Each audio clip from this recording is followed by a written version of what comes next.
Étape numéro 2. On positionne les spots avec les branchements sur la droite et sur la gauche.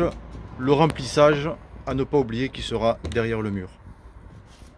Prochaine étape, on place la première lame du mur.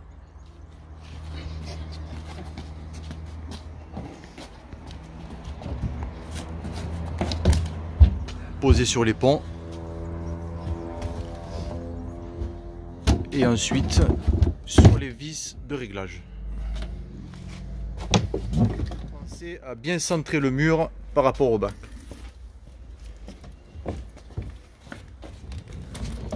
Prochaine partie, on place les accroches de la première partie du mur. Un repère sur les trous, on la retire. Et on perce. Là, je perce à 8. On perce à 8. Même diamètre que les chevilles pour des vis en 5,50. On perce à 8. Même diamètre que les chevilles pour des vis de 5,50.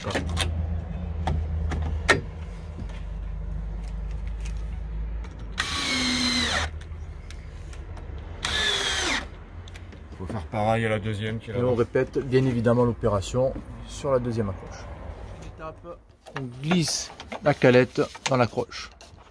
Ici, c'est pour éviter le balancement du mur. Et juste après, on y met les manchons. Le grand à l'extérieur et le petit au milieu.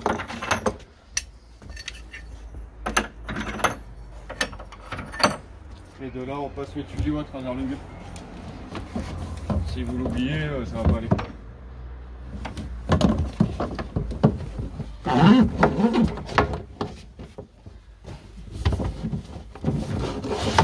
Et ils ressortent sur les côtés. Prochaine étape pour la prochaine partie du mur, prendre la dimension entre le bas de la lame et le bas de l'accroche. Donc là, on a 46, donc on va poser celle, sur le mur, on va la poser à 45,5. On prend 5000 de marge. Donc on lève 5 mm. On prend les côtes sur le mur à l'aide d'un niveau. Et on trace. À répéter également pour les deux accroches.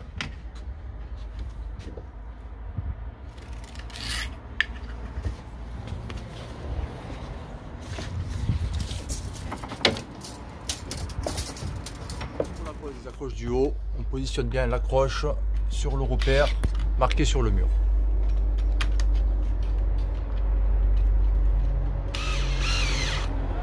Identique à la première étape.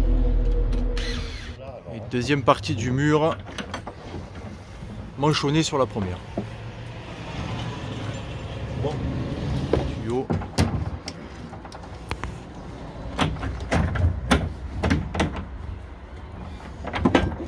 Et évidemment, les calettes sur les accroches supérieures. Pour éviter que le mur ne bouge. Prochaine étape, on raccorde les tuyaux à la pompe. Deux tuyaux, deux accès. Prochaine étape, branchement. Les 3 fils de spot sont à brancher sur les wagots qui sont sur le transfo. La pompe est à brancher ici sur le petit récepteur au milieu. L'alimentation électrique vient se brancher ici. Et la boîte, une fois fermée, vous venez la cacher là derrière. Une fois que votre bac sera rempli, placez les deux barres en pensant bien à les passer sous les câbles des spots. Les spots, eux, sont rentrés sur la plage à galets et chaque planche en position. Il ne restera plus qu'à mettre les galets dessus. Il ne faut pas oublier les caches à chaque extrémité avant de mettre les galets.